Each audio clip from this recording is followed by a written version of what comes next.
The following may contain language that is not suitable for all audiences.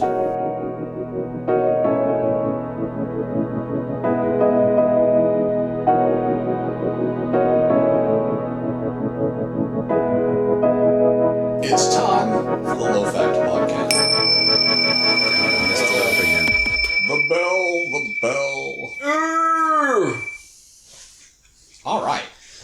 So you wanted to talk about shit being rotten in America.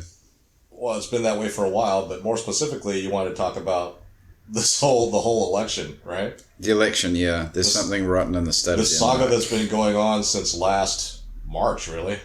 I can't believe it. And it's still going. And most people would like it to not be. And you know what the funny thing is? It'll probably still be going by the time we've edited and put this podcast up. Yeah, probably later this week or over the weekend, next weekend. Yeah, and that's funny because like when we recorded a lot of the election episodes, which I was really slack about getting out, I was like, by the time these goes up, it's all going to be like outdated. I don't think it's because we were like, by the time this goes up, the election will have been decided, and it's still. Dude, I don't know if it's ever going to be decided. I mean, hell, there's a whole slew of people that believe the 2016 election was What? rigged. You mean for Trump to win? Yeah, in 2016, there's a whole slew of people that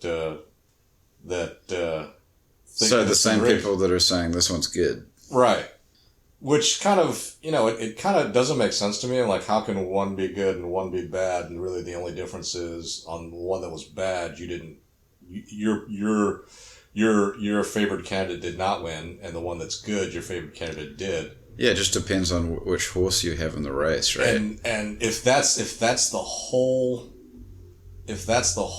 measure, then you've gotten it completely wrong, in my opinion. You mean it's not really about that? It's great to see it's great to see that your favorite person win, like your favorite sports team win, but I think it's more important that everyone kind of buys in, well, not buy in, but believes that it was actually fair and honest. I mean, this is one of the occasions in life that fairness and honesty is a requirement. Well, then we've failed. America has failed. We definitely failed. I mean, look, because at least a third of the country believes that. At least a third. How many people live in America? Is it 400 million? I don't think there's ever been an accurate count, because if they did, they'd have to actually count all the illegal aliens. Yeah, because someone was talking about the 73 million people that voted for Trump. I think it's 73 million. And they were like, that's a third. And I'm like, no, that's not a third, because that's only 210 million people. Isn't there almost 400 million people live in America? Like I said, if you account for the people that live here illegally, and if you would rather it be without papers, to take a pejorative that now has lost any kind of sting. Right. Well, actually, I don't know. I'm not Italian. I wonder how many that is. Like 10 million. What?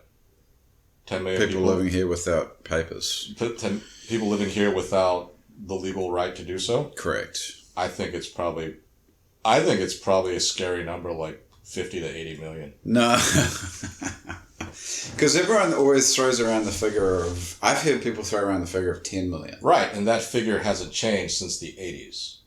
Really? So there's this weird level of equilibrium among the people that come here and live here without a legal right to do so. And where they become legal. That they police themselves to the point where it's only 10 million, so they all know. And they flash their cards to each other. And the whole it's like, I'm here now, so you have to leave. Yeah. Sorry. And the whole DACA thing, I do understand where the people that are very affected by it are angry. Right. That the Trump administration tried to get rid of it. Mm-hmm. But on the flip side of it, I think that there is a big disconnect, right? Because it really affects your life. You don't care about legalities and all this if it affects your life. If you're starving, you're like, I don't care about property rights. I'm going to take somebody else's property to eat. Mm-hmm. And you're going to feel vindicated and righteous about doing it. But the whole DACA thing, and, you know, people can think what they will about me listening to this, that was created, the DACA program was created illegally. Was it? It's a memo that the President Obama said, okay, we're just going to sit there and do this. Congress is supposed to do that. Oh, so it was an executive. Yeah, Congress didn't do that. And the Trump administration apologists keep on talking about how the Trump administration was trying to get rid of DACA to poke Congress to do something about it because that's Congress's deal. So I think Congress has a lot to answer for, quite personally. They do, and you know who I think has more to answer for than Congress? I think I know what you're going to say. Well, then say it. We do. No, we don't because. Well, I can't vote. So you really don't have. But you know what you're going to say people. Well, I'm going to say the cunts that put those cunts in office have a lot more to answer for. You just called everybody cunts. Well, if the shoe fits. So right, if you put a thief in front of if you put a thief in front of loads of money, gold, whatever, and then get pissed off at that thief for trying to take that, you're a friggin' moron. You are galactically stupid. Can we just agree that we're living in a Shakespeare play right now? If you want. Because before we got on the podcast, I was trying to figure out the difference between Macbeth and Hamlet. And may I say, you have so perfectly weaved those two plays into one. They're totally like, and the sad part is I studied them both. That's probably why you've been able to weave them both into one. Because I'm like, there's something rotten in the state of Denmark, and I'm like, which play is that? So it's Hamlet. How about the one about Denmark? That's Hamlet. Hamlet's in Denmark. Yes. And where's Macbeth set though? Scotland. Oh yeah, the Scottish play. Macbeth, the Scottish play. I mean, you don't say Macbeth though, do you? Well, Macbeth. Not in the theater. You can't say it in the theater. Luckily, we're not in a theater right now, so we're okay. Right. If you're in the theater and you're part of the troupe, you can't say the name of the play because of the witchcraft that's in it. I think there's a belief that some of the stuff in there, like the witches stuff. So is bubble, boil, and trouble. That's an actual. What did I say? Boil. Yes. So bubble, toil, and trouble is an actual. I think maybe witch's oath. I think maybe the thing that Lady Macbeth does, but. So it's kind of like the cursed play. Well, they believe because if they believe if you say the name, then you have to go outside and do some weird thing. Theater people and soldiers, and fishermen, like all these super superstitious people. I understand the soldier and fisherman part, but not the theater part. Well, I guess something could fall on you from the eaves, you know. Yeah, but it's not. Or you could fall off the stage and break your neck. It's but it's not like fighting the ocean. You could get skewered by the wooden sword that you're doing the sword play with. Could you imagine the strength it would take to skewer somebody with a blunt instrument? Well, you'd have to be pretty strong. But anyway, we're getting off topic. But no, it does feel a little bit like a Shakespeare play because there's the intrigue, there's the just one reveal after another reveal after another reveal, and it just continues to go on, the drama. Well, I mean, it is dramatic. And now there just seems to be I don't know what's coming. Oh, I don't think anybody does, but people are more than happy to talk about it. I'm kind of sick of it. All the right-wing folks that are making their money off of hawking stuff and getting Patreon money, they're loving it because they can talk about stuff. Right. All the left-wing people, they're loving it. I don't know if they are or they aren't. I mean, I think they see they're almost at the bell. They must be. I think people on the left are pretty nervous, to tell you the truth. I think they are and they aren't because a lot of the right wing or a lot of Republicans, quote unquote, and a lot of the right wing people, they just tend to kind of okay. and Yeah. then move on with their life. And Do you think that's the case though? I mean, I don't know. well, it's This time around, I don't know. It's one of those funny things because with people like that, it is scary. Yeah, the person that's just the silent guy. Well, no, it's not. It's not the silent guy. The people that seem like all right, you won, or okay, I need to get on with my life. Those people, when they get a burr in their bit, a burr in their saddle or whatever, they just don't quit. Yeah, I would be much more afraid if I was on the left, and I don't know what the hell I am these days, but if I was on the left, I would be pretty nervous about what the reaction might be. And that would be an intelligent thing. But I think there's also a lot of people on the left who are just kind of like haven't learned the lesson of that are just the last 4 years, or just kind of like, you need to just like get over it. Right. Just like they did, right? Mm-hmm. Yeah, you just need to get, just shut up and, let's move on, right? Well, mature people kind of tend to do that. And I hate to paint. I don't actually hate to paint, but, at the risk of I love how you're doing it. Like Dave has completely given up, like sitting forward. Now he just does the. I'm is comfortable. It prone? Is that lying down? I'm lying down, but I'm not prone. Is that prone? Prone is face down. Okay, well, Dave is like looking like some kind of a royal, frickin' Roman. Yes. Doing the podcast. Yes, I'm. Or you just need some food. Oh no, the Romans eat on their stomachs, right? They did. If I were in prone position, I'd be wanting a rifle. But in movies, the Romans don't eat on their stomach; they eat on just how you are right now. Yeah. I mean, eating reclined is just the best thing. I love it. I don't think I could do that. But again, to unintentionally, but also kind of intentionally. Well, all right, that's enough prevarication. It does seem to me that that a lot of people on the side of the Democratic Party and the self-proclaimed liberals seem quite immature about a lot of stuff. And yet they expect their opponents to be mature. Well, no, they don't care. They just want to get their way, which is why I believe it's immature. Well, that's bad. I mean, I think it's bad for the country. You truly have a gift for. Yeah, I know. It's very eloquent. No, I think it's bad for the country that people, essentially, we have a childish class of people running around, and the adults are just kind of like, I'm not going to say anything. I wouldn't even call them adults. I think that when you amass a certain amount of power or you get things, you invariably become childish. I think it's one of the Really? I think it's one of the greatest injustices in life that as you get older, you get more childlike. Huh.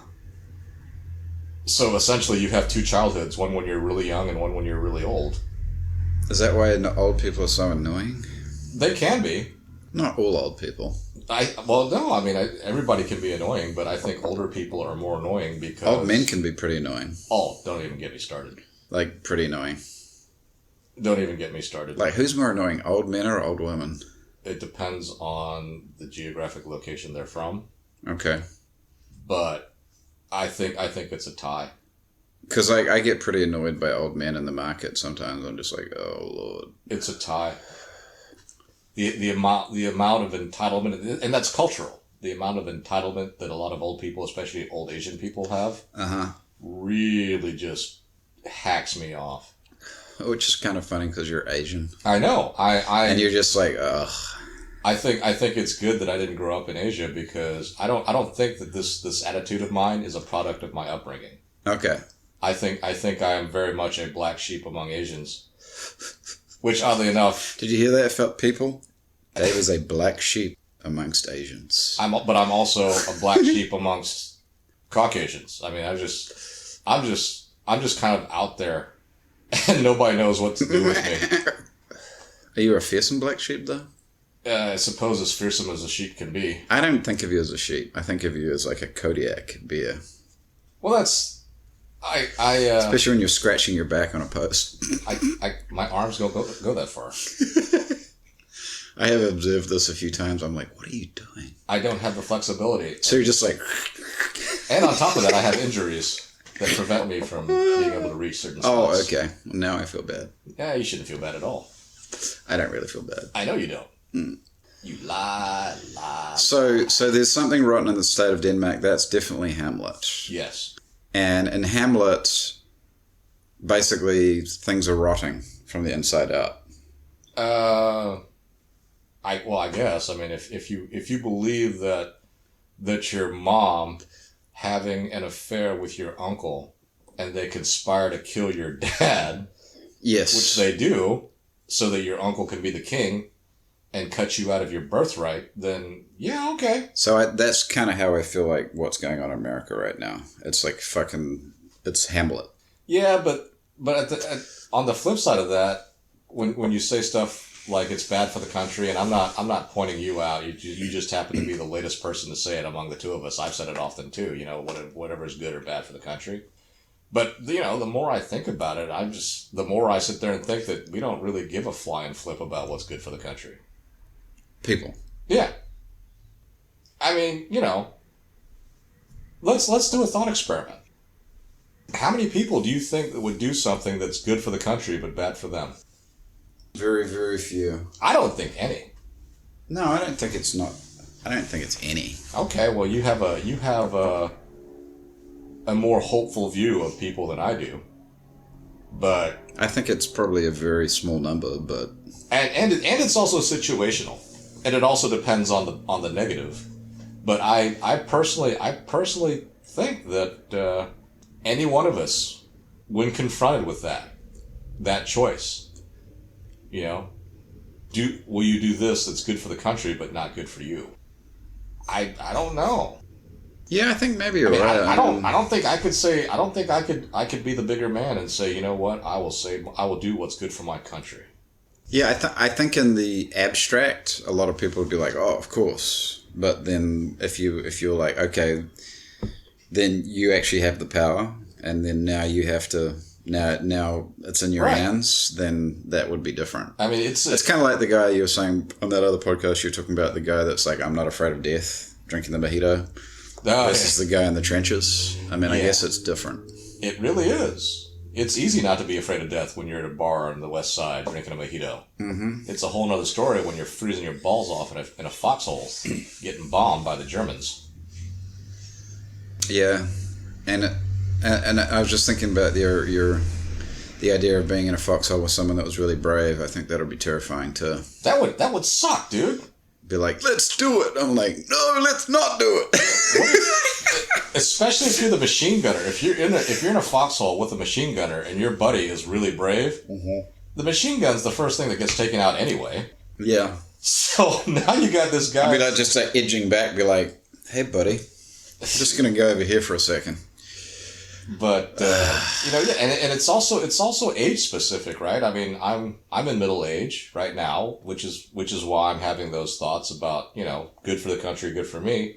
But you know, heck, when I was 18, I was ready to go to war. So you know, I'm sure there's like lots of young people who are right now pretty revved up. They are. They want to go to war, and I'm just sitting there going, "You have no idea what you're wishing for." With who though? Well, whoever. I mean, you can't go to war with your countrymen. Sure you can. In the 1860s, a bunch of people did. Was that when the Civil War was? That's when the American Civil War was. It was 1860s? 1860 to 1865. Shit, I thought it was earlier. No. Wow, my American history sucks. No. It was 1860? Yep. Well, that's relatively recent. And as that's not even 150 years ago. And as we've discussed, the Supreme Court probably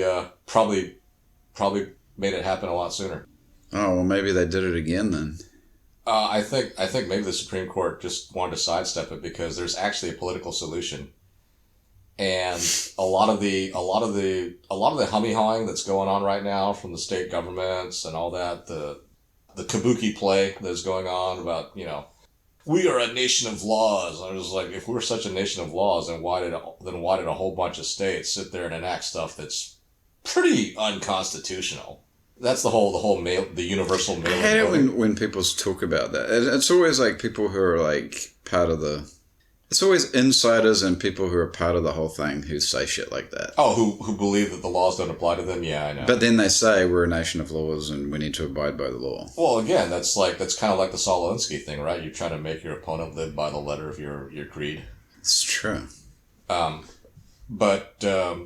I mean, I've become very embittered, I think. Because even when I hear guys on the radio say stuff like that now, like, I used to like listening to a lot of these guys, and now I've become very embittered to the point where I'm like, I don't even want to listen to these people anymore. Well, it's all part of the same group. I mean, the whole thing that's going on is that the established cronies are trying their hardest, just like in 2008, to make sure the system doesn't change. You know, this system is really dependent on the tens of millions of people believing. But nobody does. Well, but they do. What do you mean nobody does? It's at least 70 million people or more, it might be 100 million people believe that. Oh, we're talking about two different things. I'm talking about the election. Right. I'm talking about belief in the system. I'm talking about the election. Which is part of the system. Right. But as a whole, if the population or a majority or most of the population don't believe in the system, then the system is fucked. Then it's fucked. And when I say fucked, it's like then there's going to be like the cronies aren't going to let go of their power easily. You know, they'll just kind of change the system and keep everybody where they are and keep them where they are. Think about the communist governments that decided we're not communist anymore. We're not communist anymore? Yeah, so I'm thinking like East Germany. I'm thinking Cambodia. Mm-hmm. When they went from, we're not, like the Khmer Rouge and all those folks, Pol Pot and the people that were actively engaged, they weren't the killers, but the people that were, in power. Pulling the strings. Right. When those systems kind of went down, those folks didn't go away. Think of the Nazis. Okay. Right? So the whole country... It always comes back to the goddamn Nazis. Well, no, it's just an easy reference. I mean, essentially, everyone in Germany that could have been a Nazi was because it was better for their life. Right. And if you were a bureaucrat in the Nazi system, like the whole reason why the Allies didn't go in there and just kill all the Germans, well, number one, it would seem a little indelicate. Mm-hmm. Right? You can't sit there and talk about genocide and then wipe out a whole country. Right. But the people like only a few people at the top. Japan, right? They didn't kill the emperor. No. Because he was necessary. Right. Well, not necessary. It was easier to control the populace. Because if you get rid of all the bureaucrats, then who's going to run the country? That's one thing. But all the bureaucrats were Nazis. Yeah. And the quote-unquote war criminals that got executed or imprisoned or whatever, that was just the tip of the iceberg. Were they bureaucrats, though? Sure. They were in the government. Right. A lot of Nazis were stayed in, and they were used as spies. I thought a lot of them fled. Well, the famous the high-profile ones. Right, the high-profile famous ones. But the other ones just kind of like, took off their swastikas? Yeah. And they kind of drifted into the, oh, no, I was never a Nazi. Well, no, they just took off their swastikas, and the Allies were like, well, we need somebody to help administer this country. You know what you're doing. You speak German, and you know how to. You're a bureaucrat, so well you. So they knew. Sure, they did. They knew they were Nazis. Yeah. Well, that's just that kind of puts a damper on the whole heroic Allies kicking the ass of the fascists. I mean, I know the truth is a little bit more inconvenient than it's less glamorous. It's very unglamorous. But I guess if we want, I guess we should continue this because we've actually gone over what we wanted to talk over the time that we've been talking. Yes. All right. And I'm happy because I got to talk about my Shakespeare plays. Well, one. Well, we didn't talk about Macbeth, but that was the one that I get it confused with. Anyway, so all right, let's take a break.